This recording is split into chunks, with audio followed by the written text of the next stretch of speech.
Je vais aller droit au but. J'ai été réveillée en pleine nuit à cause de l'intervention de Zozo sur un panel d'une combattante racontant des bêtises. Et si on m'a réveillée justement, c'est parce que la combattante allait sortir d'elle. Et j'ai tenu à dire, ne tombons pas dans le piège. Monsieur Jean-Pierre Fabre n'est pas notre problème. Le régime de Faure Eswazini Gnassingbé et ses zélés le sont. Il faut être lucide. Oui, l'élection de Jean-Pierre Fabre à la mairie du Golfe 4 a laissé place à beaucoup de doutes. On ne sait même plus si c'est une élection ou une nomination. Mais mathématiquement parlant, il ne devait pas gagner. Et pourtant, M. Fabre est passé à la surprise générale.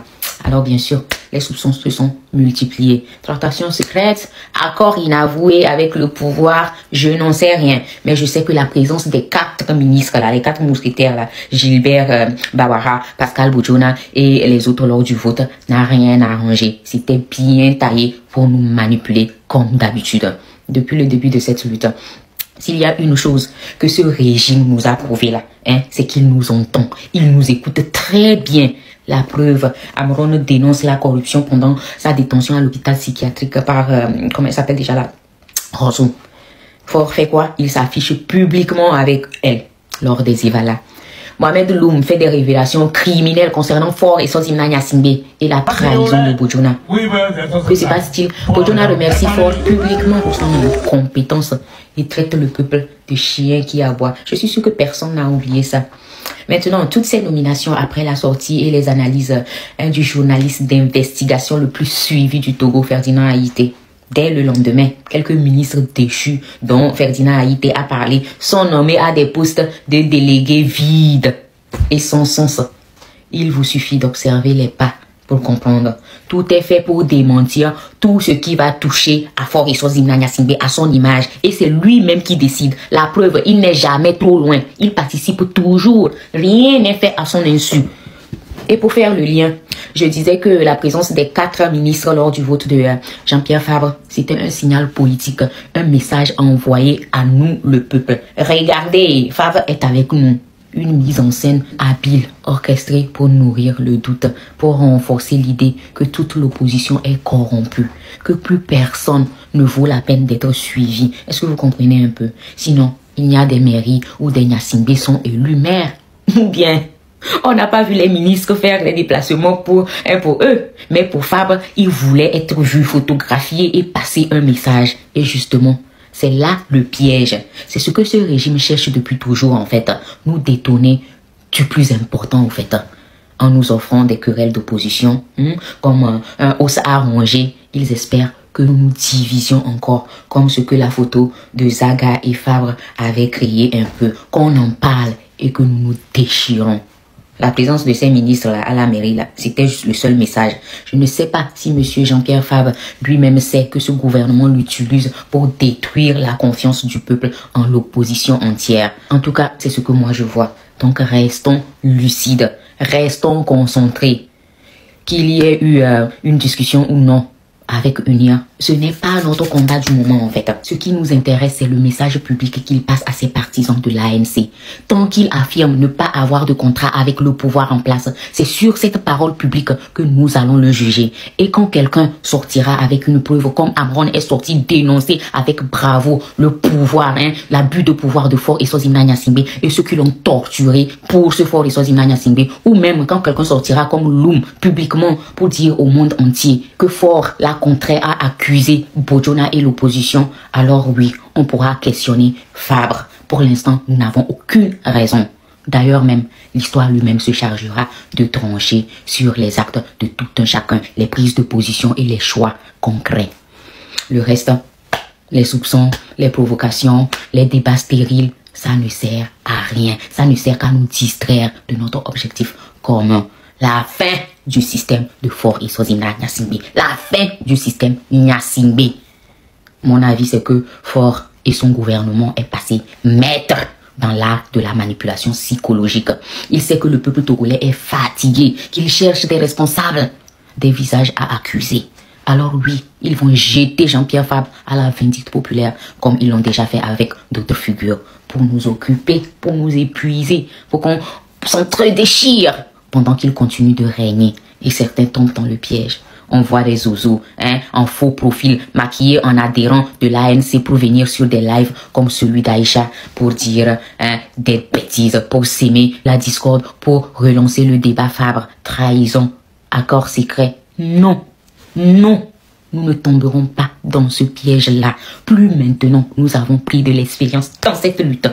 Nous ne parlerons pas de M. Jean-Pierre Fabre. Nous parlerons du Togo, de notre problème Faure Eswazini Agnasimbe. Nous parlerons de la pauvreté, de la dette, de la répression des prisonniers politiques, de la dignité de notre peuple. Parce que pendant qu'ils nous montrent les uns contre les autres là, les vraies injustices, elles continuent. Grâce et toutes ces femmes en prison, toutes ces personnes innocentes en prison. Nous ne devons donner aucun crédit à ces messages que le régime tente de nous envoyer à travers des élections. Un message de désespoir, de division, de méfiance. Remarquez bien que les zozos parlent même beaucoup plus de l'élection de Fabre que l'opposition et la société civile. Ils veulent nous pousser dans ce débat. Notre rôle, c'est de ne pas répondre. Non, nous ne répondrons plus à la provocation. Notre rôle, c'est de garder la tête droite et froide et continuer à construire l'unité autour d'un même objectif. La fin du régime de Faure Eswazini Agnasimbe et la renaissance du Togo. Je ne peux que dire merci à toutes les personnes qui refusent la facilité des critiques gratuites. Merci à ceux qui préfèrent un peu réfléchir avant de parler, observer avant de juger. Merci à ceux qui ont compris que notre combat ne se gagnera pas par la division, mais par la discipline, la clarté et surtout la foi en une même cause. Monsieur Jean-Pierre Fabre n'est peut-être pas parfait. Peut-être qu'il a ses zones d'ombre, des maladresses ou des calculs politiques. Je n'en sais rien et je ne veux même pas y penser. Mais il n'est pas l'ennemi. Tout ce que je sais, c'est qu'il n'est pas l'ennemi. L'ennemi, c'est le système qui joue avec nos émotions, qui nous manipule et qui se nourrit de nos divisions. Tant que nous ne comprendrons pas cela, le Togo restera leur terrain de jeu et nous, leur marionnette éternelle. En tout cas, vous, pas moi. Levez-vous, mobilisons-nous pour le 8 décembre prochain. Et surtout, commencez par donner, partagez le téléthon. Partageons, partageons. Merci à vous. Togolais, si tu ne sors pas le 8 décembre prochain, alors tu mérites ce gouvernement à la tête. Je vais aller droit au but. J'ai été réveillée en pleine nuit à cause de l'intervention d'un zozo sur un panel d'une combattante racontant des bêtises. Et si on m'a réveillée justement, c'est parce que la combattante allait sortir d'elle. Et j'ai tenu à dire, ne tombons pas dans le piège. Monsieur Jean-Pierre Fabre n'est pas notre problème. Le régime de Faure Eswazini Agnasimbe et ses zélés le sont. Il faut être lucide. Oui, l'élection de Jean-Pierre Fabre à la mairie du Golfe 4 a laissé place à beaucoup de doutes. On ne sait même plus si c'est une élection ou une nomination. Mais mathématiquement parlant, il ne devait pas gagner. Et pourtant, M. Fabre est passé à la surprise générale. Alors bien sûr, les soupçons se sont multipliés. Tractations secrètes, accords inavoués avec le pouvoir, je n'en sais rien. Mais je sais que la présence des 4 ministres, là, les 4 mousquetaires, là, Gilbert Bawara, Pascal Boudjouna et les autres lors du vote, n'a rien arrangé. C'était bien taillé pour nous manipuler comme d'habitude. Depuis le début de cette lutte, s'il y a une chose que ce régime nous a prouvé là, c'est qu'il nous entend, il nous écoute très bien. La preuve, Amron dénonce la corruption pendant sa détention à l'hôpital psychiatrique par, comment elle s'appelle déjà là, Rosso. Faure fait quoi? Il s'affiche publiquement avec elle lors des évalas. Mohamed Loum fait des révélations criminelles concernant Faure Eswazini Agnasimbe et la trahison de Boudjouna. Que se passe-t-il? Boudjouna remercie Faure publiquement pour son incompétence et traite le peuple de chien qui aboie. Je suis sûr que personne n'a oublié ça. Maintenant, toutes ces nominations après la sortie et les analyses du journaliste d'investigation le plus suivi du Togo, Ferdinand Haïté. Dès le lendemain, quelques ministres déchus dont Ferdinand Haïté a parlé sont nommés à des postes de délégués vides et sans sens. Il vous suffit d'observer les pas pour comprendre. Tout est fait pour démentir tout ce qui va toucher à Faure Eswazini Agnasimbe, à son image. Et c'est lui-même qui décide. La preuve, il n'est jamais trop loin. Il participe toujours. Rien n'est fait à son insu.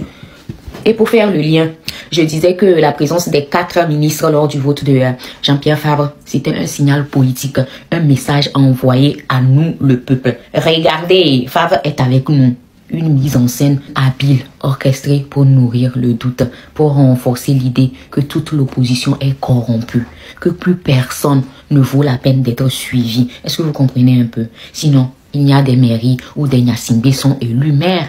Ou bien, on n'a pas vu les ministres faire des déplacements pour eux. Mais pour Fabre, il voulait être vu, photographié et passer un message. Et justement, c'est là le piège. C'est ce que ce régime cherche depuis toujours, en fait. Nous détourner du plus important, en fait. En nous offrant des querelles d'opposition, comme un os à ronger, ils espèrent que nous nous divisions encore, comme ce que la photo de Zaga et Fabre avait créé un peu, qu'on en parle et que nous nous déchirons. La présence de ces ministres là, à la mairie, c'était juste le seul message. Je ne sais pas si M. Jean-Pierre Fabre lui-même sait que ce gouvernement l'utilise pour détruire la confiance du peuple en l'opposition entière. En tout cas, c'est ce que moi je vois. Donc restons lucides, restons concentrés. Qu'il y ait eu une discussion ou non avec UNIA, ce n'est pas notre combat du moment en fait. Ce qui nous intéresse, c'est le message public qu'il passe à ses partisans de l'ANC. Tant qu'il affirme ne pas avoir de contrat avec le pouvoir en place, c'est sur cette parole publique que nous allons le juger. Et quand quelqu'un sortira avec une preuve, comme Amron est sorti dénoncer avec bravo le pouvoir, l'abus de pouvoir de Faure Eswazina Gnassingbé et ceux qui l'ont torturé pour ce Faure Eswazina Gnassingbé, ou même quand quelqu'un sortira comme Loum publiquement pour dire au monde entier que Faure l'a contraire à accuser Bojona et l'opposition, alors oui, on pourra questionner Fabre. Pour l'instant, nous n'avons aucune raison. D'ailleurs même, l'histoire lui-même se chargera de trancher sur les actes de tout un chacun, les prises de position et les choix concrets. Le reste, les soupçons, les provocations, les débats stériles, ça ne sert à rien. Ça ne sert qu'à nous distraire de notre objectif commun. La fin du système de Faure Eswazina Gnassingbé. La fin du système Gnassingbé. Mon avis, c'est que Faure et son gouvernement est passé maître dans l'art de la manipulation psychologique.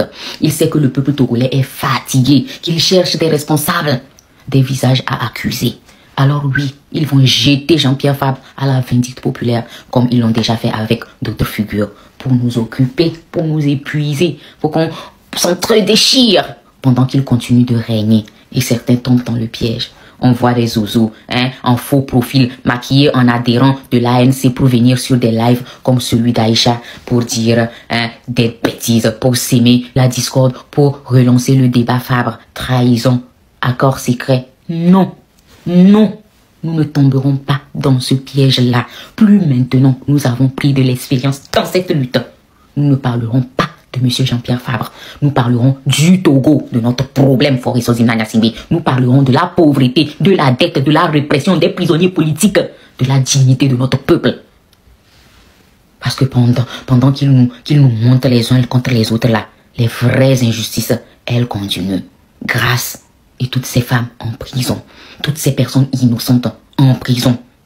Nous ne devons donner aucun crédit à ces messages que le régime tente de nous envoyer à travers des élections. Un message de désespoir, de division, de méfiance. Remarquez bien que les zozos parlent même beaucoup plus de l'élection de Fabre que l'opposition et la société civile. Ils veulent nous pousser dans ce débat. Notre rôle, c'est de ne pas répondre. Non, nous ne répondrons plus à la provocation. Notre rôle, c'est de garder la tête droite et froide et continuer à construire l'unité autour d'un même objectif. La fin du régime de Faure Eswazina Gnassingbé et la renaissance du Togo. Je ne peux que dire merci à toutes les personnes qui refusent la facilité des critiques gratuites. Merci à ceux qui préfèrent un peu réfléchir avant de parler, observer avant de juger. Merci à ceux qui ont compris que notre combat ne se gagnera pas par la division, mais par la discipline, la clarté et surtout la foi en une même cause. Monsieur Jean-Pierre Fabre n'est peut-être pas parfait. Peut-être qu'il a ses zones d'ombre, des maladresses ou des calculs politiques. Je n'en sais rien et je ne veux même pas y penser. Mais il n'est pas l'ennemi. Tout ce que je sais, c'est qu'il n'est pas l'ennemi. L'ennemi, c'est le système qui joue avec nos émotions, qui nous manipule et qui se nourrit de nos divisions. Tant que nous ne comprendrons pas cela, le Togo restera leur terrain de jeu et nous, leur marionnette éternelle. En tout cas, vous, pas moi. Levez-vous, mobilisons-nous pour le 8 décembre prochain et surtout, commencez par donner, partager le téléthon. Partageons. Partageons. Merci à vous. Togolais, si tu ne sors pas le 8 décembre prochain, alors tu mérites ce gouvernement à la tête.